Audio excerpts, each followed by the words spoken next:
connecté au pays à travers des informations bien fouillées concernant tous les domaines de la vie du pays.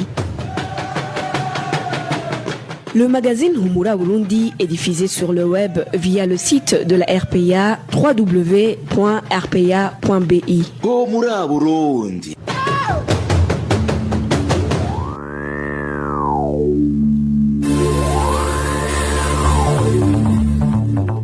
Mesdames et messieurs, bonsoir et bienvenue si vous nous rejoignez pour le magazine Humura Burundi. Passons sans tarder aux grandes lignes de cette édition.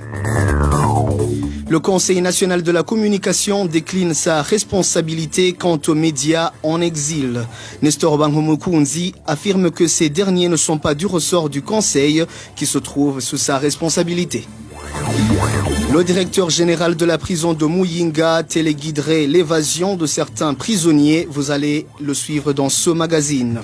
Certains malades du centre neuropsychiatrique de Kamenge ne bénéficient plus de médicaments après la suspension de l'assistance par le ministère de la Solidarité. Et voilà pour le sommaire.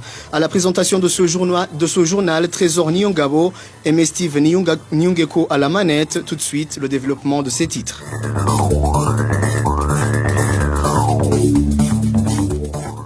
Ouvrons ce journal par la fenêtre média. Le Conseil national de la communication CNC a rencontré ce lundi, le 1er février 2021, certains responsables des médias suspendus, comme l'avait demandé le président burundais Evariste Ndayishimiye en date du 28 janvier 2021, afin que ces médias reprennent leurs activités. Nestor Banhomokunzi, président du CNC, a fait savoir aux responsables des 5 médias sur les 6 qui avaient été invités dans cette rencontre, tels que les radios VOA, BBC, Bonesha FM, le journal Iwachu et le journal en ligne Ikiriho, que le CNC va organiser des séances individualisées avec chaque média. Rappelons que certains médias détruits en 2015 et qui travaillent actuellement en exil, à savoir la radio RPA et la radio-télévision Renaissance, n'ont pas été invités dans cette rencontre. Page sécurité à propos de toujours dans la fenêtre médias, à propos les responsables des médias et les organisations des professionnels de médias, en l'occurrence l'UBJ, ont sorti ce lundi une déclaration commune. Ces responsables disent être disposés à dialoguer pour le rétablissement de la liberté d'expression.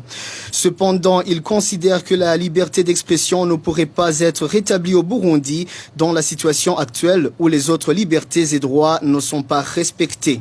Je vous propose d'écouter Innocent Muhozi, le directeur de la radio-télévision Renaissance. Il s'exprimait au nom des autres responsables. Le communiqué est fait en 2 parties. La première partie, c'est la reconnaissance du geste du président de la République d'ouverture quand il donne l'injection au Conseil national de la communication d'entreprendre un dialogue avec les responsables des médias qui ont été fermés, suspendus, qu'importe, pour voir comment rétablir tous ces médias dans leurs droits. Nous apprécions ce geste, c'est vraiment un geste dans la bonne direction, comme nous l'avons dit. Le deuxième aspect, nous attirons l'attention sur les problèmes graves et importants qui vont au-delà de la réouverture de nos médias, parce que réouvrir nos médias suppose aussi qu'il y ait un débat sur les questions sécuritaires, parce que la centaine de journalistes qui ont fui le pays ont fui parce que leur sécurité était menacée, parce que les gens étaient tués, les gens ont été torturés. Et ceux qui sont restés dans le pays ne peuvent pas exercer librement. Comment pouvons-nous exercer librement si la liberté d'expression n'est pas là? Les milliers de gens qui sont en prison pour avoir exprimé leur opinion politique. Ne parlons pas de ceux qui ont été tués, de ceux qui ont été torturés, les centaines de milliers d'autres qui sont en exil. Donc toutes ces questions-là sont liées.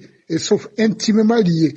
Donc nous attirons l'attention sur le fait qu'on ne peut pas parler de médias, d'ouverture de médias indépendants sérieusement sans qu'il y ait ces éléments de sécurité, ces éléments de liberté d'expression et de liberté de presse globalement, et les emprisonnements des gens qui sont emprisonnés pour leur opinion politique. Donc c'est une très bonne chose de commencer un dialogue.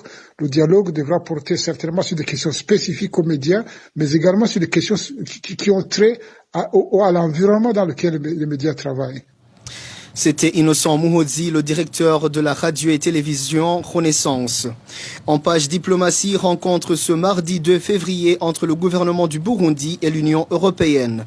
Attendue à Bujumbura, cette réunion a pour but de rétablir les relations entre le Burundi et l'Union européenne et voir comment lever les sanctions prises par cette dernière contre le Burundi. Josiane Mouzanedza. Participeront à cette rencontre les ambassadeurs des pays membres de l'Union européenne accrédités à Bujumbura, ainsi que le représentant de l'Union européenne au Burundi. Quant au pays hôte, il sera représenté par Albert Shingiro, ministre des Relations extérieures. À l'ordre du jour figure la normalisation des relations entre le Burundi et l'Union européenne, ainsi que la levée des sanctions que cette dernière a prises contre le Burundi le 14 mars 2016. À cette époque, l'Union européenne accusait le gouvernement du CNDD-FDD de violer et de bafouer les droits de l'homme, sans oublier l'absence d'une gestion saine de la chose publique. Et depuis, le gouvernement du Burundi a toujours demandé que ces sanctions soient levées, arguant que le pays avait recouvré la paix et la stabilité, ce qui n'a pas du tout convaincu l'Union européenne, vu que le Parlement européen a plutôt voté au mois de janvier 2020 une résolution appelant plutôt au maintien des sanctions, car n'ayant remarqué aucune évolution. Parmi les exigences de l'Union européenne figurent la réouverture des médias sous sanction, le respect des droits de l'homme, la relaxation des prisonniers politiques, ainsi que la levée des sanctions prises à l'encontre des sociétés civiles burundaises, aujourd'hui en exil. Et ce serait d'ailleurs dans le but de contenter l'Union européenne que le gouvernement CNDD-FDD a libéré fin 2020 4 journalistes du groupe de presse Iwachu et 2 musiciens issus du parti CNL. Mais selon certains observateurs avisés, la relaxation des 4 journalistes n'est qu'une petite goutte dans un océan, vu que leur emprisonnement est intervenu des années après que ces sanctions aient été prises. Bref, à la veille de cette rencontre, le constat est que une grande partie des souhaits émis par l'Union européenne avant de revenir sur sa décision n'ont toujours pas été exaucés. Et plus d'un pense même que cette rencontre y serait pour quelque chose dans le récent changement de langage de certaines autorités du pays, surtout en ce qui est du paysage médiatique burundais. Retrouvez les différentes productions de la RPA sur Facebook, YouTube, Twitter et sur www.rpa.bi. Page sécurité à présent, une personne tuée et une autre blessée. Tel est le bilan d'une attaque menée par un groupe d'hommes armés et non encore identifiés vers minuit ce 1er février sur la colline Massare de la zone Bukoro, commune Nyarusange en province Gitega. Comme la cible était le domicile d'un certain Heshimana Aboubakar, son épouse nommée Alice Muhimundu a été tuée et le chef de ménage a été blessé au niveau du bras et de la jambe. Il subit des soins au CDC, au centre de santé Bukoro. Selon une source de la police, une personne a été déjà arrêtée pour raison d'enquête. Toujours en page sécurité, un membre du Congrès national pour la liberté de la colline Gweza, zone Mouira, commune Kanyosha, en province Bujumbura, est introuvable depuis ce dimanche.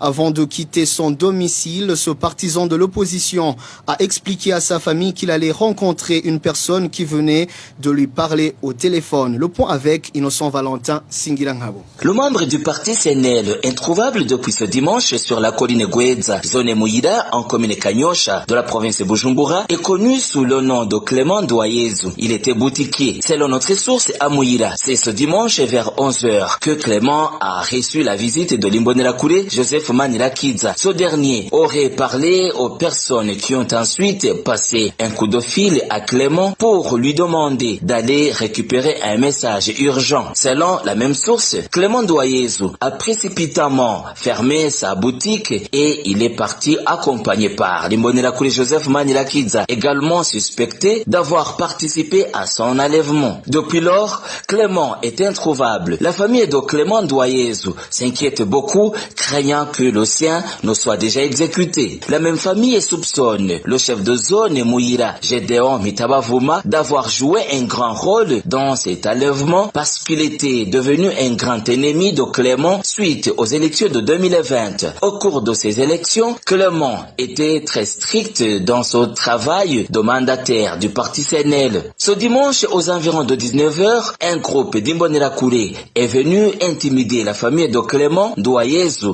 à son domicile. Parmi ces Imbonerakure, on a pu identifier François Muhoza, Olivier et Pascal surnommé Machoc, actuellement chef des Imbonerakure sur la colline Gweza. La famille de Clément Ndoyezu demande des enquêtes approfondies pour voir si elle peut retrouver le sien. Nous n'avons pas encore pu joindre Gédéon Mitabavuma, le chef de la zone Mouyira, qui a été cité dans cet enlèvement de Clément Ndoyezu.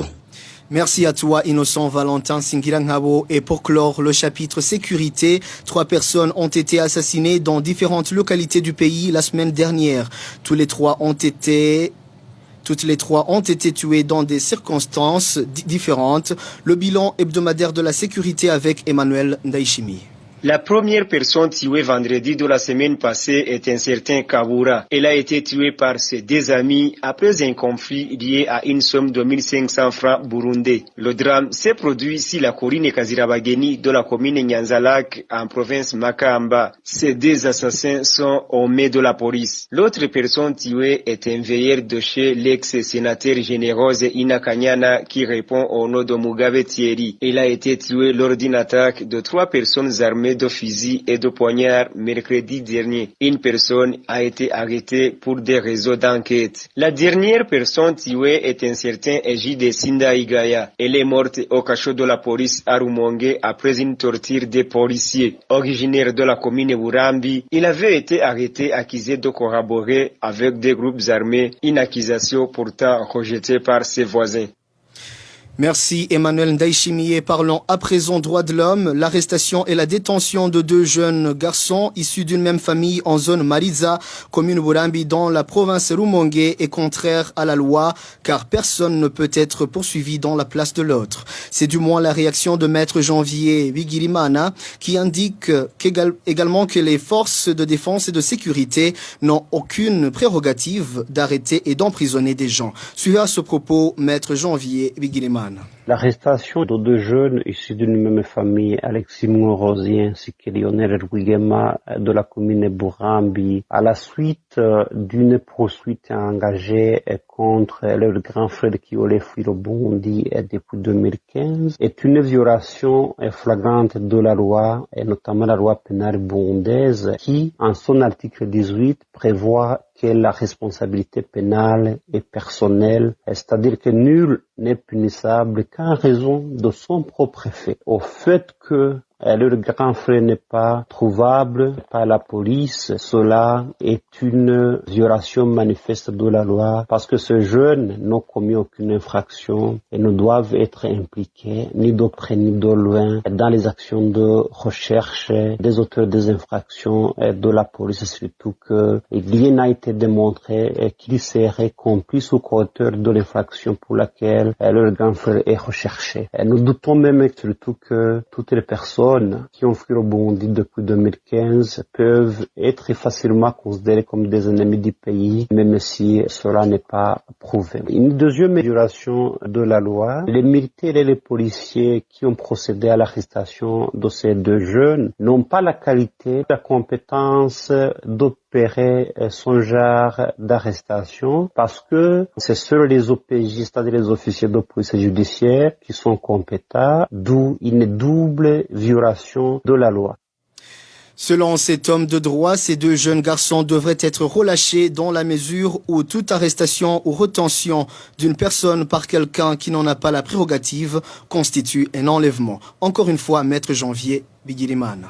L'article 31, alinéa 3 du Code de procédure pénale burundais précise clairement que toute arrestation, toute rétention d'une personne en dehors des cas qui ont été prévus par la loi constitue purement et simplement un enlèvement qui est une infraction punie par le code pénal burundais. Partant de tout cela, nous demandons à ce que les autorités hiérarchiques de ces policiers et de ces militaires puissent faire cesser sur le champ cette arrestation qui est en déphasage avec la loi. Et ces militaires et ces policiers ont violé non seulement la loi pénale, mais aussi la Constitution ainsi que d'autres dispositions du droit international. En deuxième lieu, nous demandons à ce que les autorités judiciaires puissent sanctionner le cas échéant les auteurs de cette arrestation arbitraire, de violation manifeste de ces droits des citoyens, surtout qu'ils ont été arrêtés pour une infraction qu'ils n'ont pas commise et arrêtés par des agents qui n'ont pas cette qualité.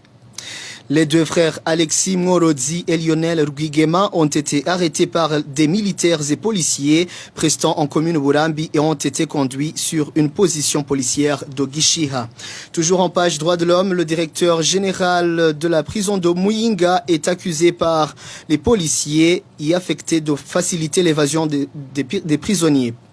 Par la suite, ce directeur charge d'autres personnes d'être de mèche avec ces prisonniers qui s'évadent, indique toujours ces policiers. Le point avec Éloge Divin Remesha.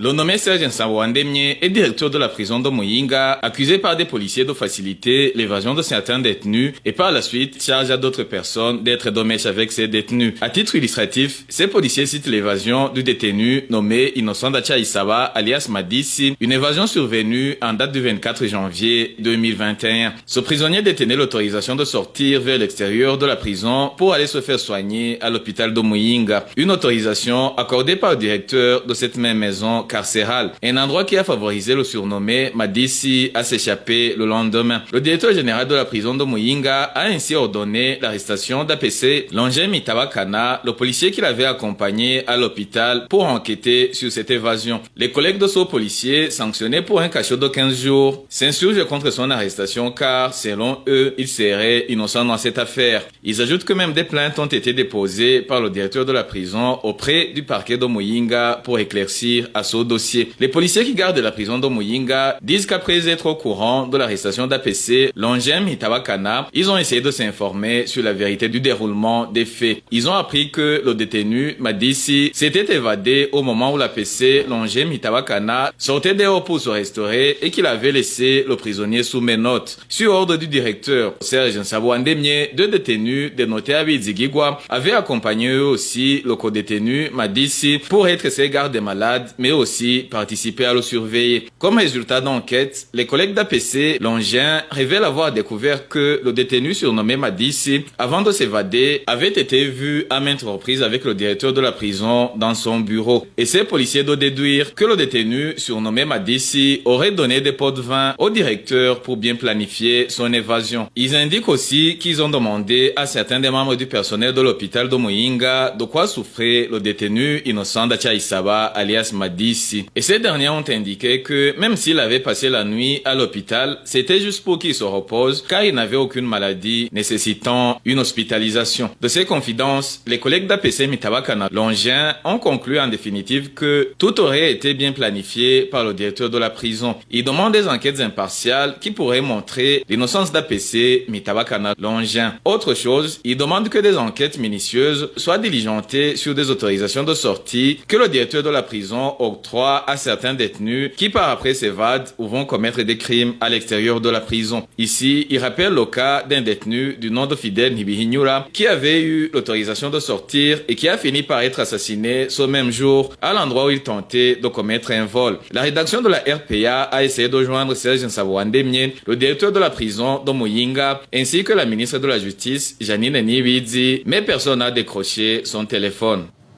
Merci également à toi, Éloge Divin Remesha. Une courte pause et parlons santé. Je vous le disais en amont, les familles de certains malades du centre neuropsychiatrique de Kamenge en mairie de Bujumbura demandent qu'ils soient approvisionnés en médicaments. Ces indigents indiquent que depuis quelques mois, le ministère de la Solidarité a suspendu l'assistance en médicaments qu'elle offrait à ces malades. Le point avec Walter Quizera. Cela fait plus de 3 mois que certains malades mentaux ne bénéficient pas de médicaments. Depuis environ 3 mois, le ministère de la Solidarité a suspendu son assistance en faveur de cette catégorie qui fait partie des indigents selon leurs familles respectives. Le ministère concerné leur demande de patienter selon son membre d'une des familles des malades. Les agents du ministère de la Solidarité nous répètent chaque fois que les médicaments ne sont pas disponibles et que la seule chose qu'ils peuvent faire est de recevoir nos ordonnances, qu'il faut donc garder espoir. Cela fait 3 mois que nous recevons la même réponse. Mon patient vient de passer 3 mois sans avoir aucun médicament. Pour le moment, son état commence à se compliquer. Les conséquences sont multiples pour ces malades du fait que pour le moment, ils sont en crise. Les conséquences sont multiples, car si quelqu'un prenait un médicament chaque mois, comme indiqué par le médecin, en cas de carence, vous comprenez bien que son état de santé se complique davantage. Ces indigents demandent qu'ils soient assistés par le ministère de la Solidarité comme auparavant, surtout que ces médicaments sont chers. Nous demandons que le ministère de Solidarité assiste nos malades comme il le faisait avant. Nous n'avons pas d'autre choix car nous sommes des indigents. Nous étions habitués à l'assistance du ministère de la Solidarité. Donc, c'est un problème car les gens sont dans le désespoir et ne savent pas à quel sens se vouer. Son manque de médicaments pour les malades mentaux s'observait surtout pour les malades qui résidaient chez eux. Mais pour le moment, le problème concerne même ceux qui sont admis à l'hôpital. Contacté à ce propos par la rédaction de la RPA, Imelda Saouchimike, ministre de la Solidarité, nous a dit qu'elle était dans une réunion et qu'il faut la contacter plus tard. Walter Kwizera, certains élèves du lycée de la Colombe de Kanyosha en mairie de Bujumbura accusent le représentant légal de cet établissement de perturber les cours. Selon ces élèves, le limogeage d'enseignants est devenu monnaie courante à cet établissement secondaire. Les détails, c'est avec Clovis Nyonzima. Le lycée de la Colombe est fait de 2 branches, à savoir le lycée technique et le centre de formation professionnelle pour les élèves qui n'ont pas réussi à l'examen de la 9e année. Selon notre source à cette école, Pascal Nahimana, propriétaire et représentant légal de cette école, a limogé les directeurs de ces 2 branches il y a de cela 3 semaines. Nous avions en principe 2 directeurs, mais tous ont été limogés. Ils dispensent des cours comme vacataires. Le problème est qu'en fait, nous n'avons plus où soumettre nos revendications. Ce représentant n'est pas capable de tout assurer et quand les élèves soulèvent un problème, il leur demande d'aller soumettre la question ailleurs. Une autre difficulté soulevée par les élèves de cette école, c'est que le représentant légal Pascal Nahimana opère des changements répétitifs de professeurs dans les classes. Le plus grand des problèmes est que ce représentant opère des changements répétitifs des professeurs et nous, en tant qu'élèves, ça nous perturbe dans la préparation des examens. C'est pourquoi d'ailleurs, même dans l'examen d'État, ça ne marche pas parce que nous ne gardons jamais les mêmes professeurs. Ces élèves demandent au directeur communal de l'éducation en commune Moha de venir s'enquérir de la situation qui prévaut à cette école. Contacté à ce propos, Pascal Nahimana, représentant légal du lycée de la Colombe, rejette toutes ces accusations. La rédaction de la RPA n'a pas encore pu joindre le directeur communal de l'éducation à Moha. Merci à Clovis Nyonzima et c'est par ici que nous mettons un point final à cette édition de ce lundi 1er février 2021. Merci de nous avoir suivis. Merci à toute l'équipe de la RPA en régie à l'édition. À la présentation, vous étiez avec Trésor Nyongabo et Steve Nyongeko à la cabine technique. Passez une agréable soirée partout où vous êtes.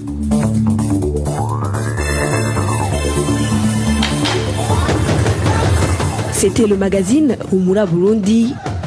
Un magazine comprend pour relier les Burundais en exil et ceux toujours au pays à travers une information de qualité.